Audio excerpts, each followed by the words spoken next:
Hello guys, जैसा कि आप लोग थंबनेल से देखने वाले हैं, हम आज लोग ऑटोकैड में ABCD पढ़ने वाले हैं। A for Apple, B for ball. But ऐसा यहाँ पे नहीं होने वाला है। आप लोग आए हैं ऑटोकैड सीखने, तो ऑटोकैड की भी एक लाइब्रेरी है। ये लाइब्रेरी में अपनी मेमोरी में सेट कर रखा है कि A फॉर मुझे एप्पल नहीं बताना है, A फॉर मुझे आर्क बताना है। तो यहाँ से स्टार्ट करते हैं और सीखते हैं A फॉर क्या होता है। ये इंटर करेंगे तो ए फॉर आर्क आएगा। इसमें आर्क में मैंने आपको कंप्लीट वीडियो बना रखी है, वहां से देख सकते हैं।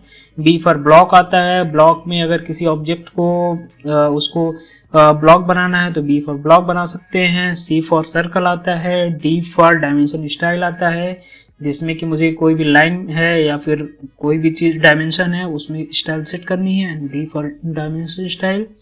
ई फॉर इरेज आ जाएगा, जिसमें मुझे किसी ऑब्जेक्ट को इरेज करना है, किसी लाइन को इरेज करनी है तो E for erase. F for fillet आ गया। फिलेट के लिए मुझे दो लाइन के बीच में फिलेट डालना है तो एफ फॉर फिलेट हो गया। जी फॉर ग्रुपिंग, अगर मुझे कोई भी ऑब्जेक्ट है, दो तीन ऑब्जेक्ट है मेरे पास, उनको ग्रुप करना है तो जी मैंने प्रेस कर दिया, ग्रुप हो जाएगा। जी के बाद एच आ जाएगा। एच में आपको डिफरेंट पैटर्न के साथ, डिफरेंट ग्रिड के साथ हैचिंग के लिए आता है।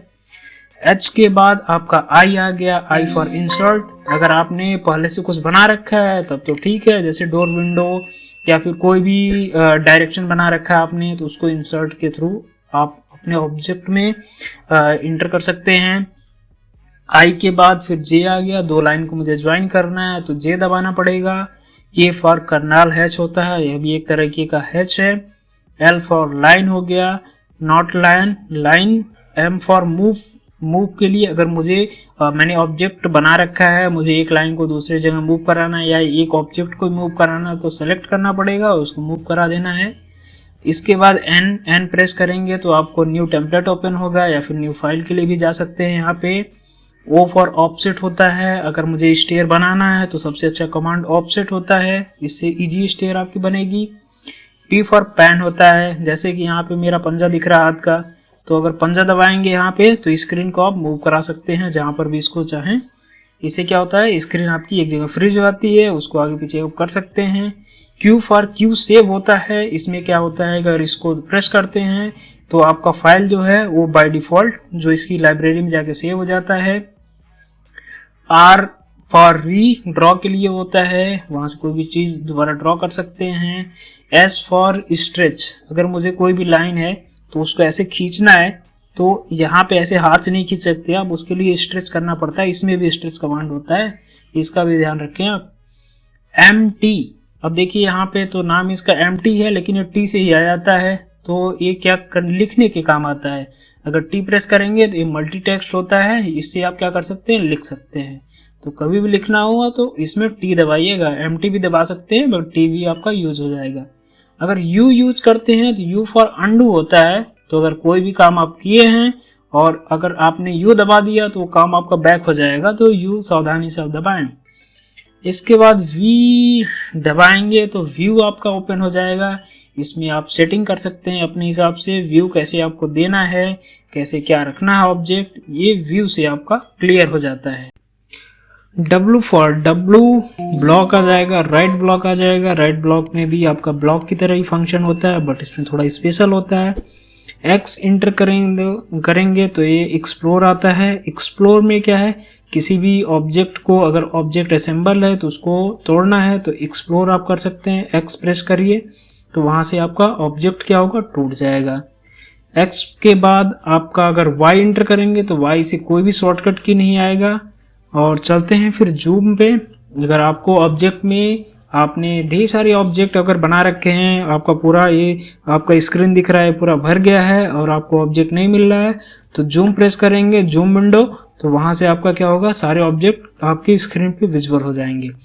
इसके बाद हम लोग बात करते हैं फंक्शन की। फंक्शन की बात अगर हम करते हैं तो F1 to F12 तक हमारी होती है, और कभी कभी आपकी फंक्शन की है वो वर्क नहीं करती है। फंक्शन की वर्क क्यों नहीं करती है, इसको भी ध्यान में हमको रखना होगा।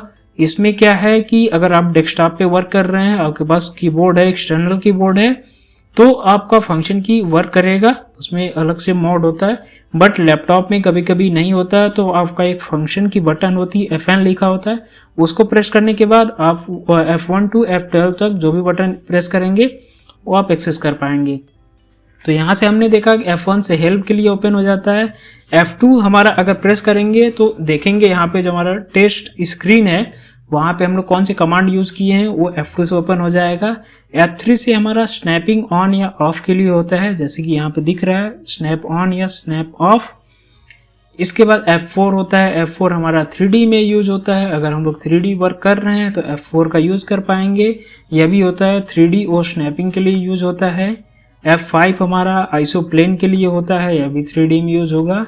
अगर हमको ऑब्जेक्ट को देखना है फ्रंट से, बैक से या फिर रियर से, टॉप या बॉटम कहीं से भी देखना है तो आइसोप्लेन की ज़रूरत पड़ती है, यह भी 3D में यूज होगा। F6 अगर यूज करते हैं तो F6 आपका आ जाता है डायनेमिक यूसीएस के लिए। जैसा कि हमारा कोऑर्डिनेट दिख रहा है X एंड Y, ये भी 0 0 पे सेट है। अगर मुझे इस कोऑर्डिनेट को कहीं पे और शिफ्ट करना है, वहाँ पे हमको नया कोऑर्डिनेट 0 0 डिफाइन करना है, तो मुझे F6 प्रेस करना होगा। इससे आपका यूसीएस अनफ्रीज हो जाएगा और उसको जहाँ पे आप ले जाना चाहें वहाँ पे ले जा सकते हैं। F7 प्रेस करेंगे तो आपको ग्रिड मोड ऑन हो जाएगा। F8 ऐड यूज करेंगे तो F8 में आपका ऑर्थो मोड होता है जिसमें कि 90 डिग्री होता है, F8 से वो इनेबल कर सकते हैं। F9 से आपका स्नैपिंग मोड होता है। F10 आपका पोलर मोड हो गया, जैसे कि यहाँ पे बॉटम में दिख रहा है, गोल सा दिख रहा होगा, F10 हो गया। उसके बाद आपका F11 आ गया जिसमें कि ऑब्जेक्ट स्नैप ट्रैकिंग का मोड होता है।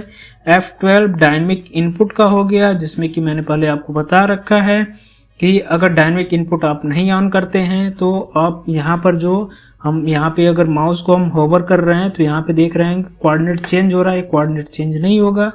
तो ऐसे इंटरेस्टिंग वीडियो के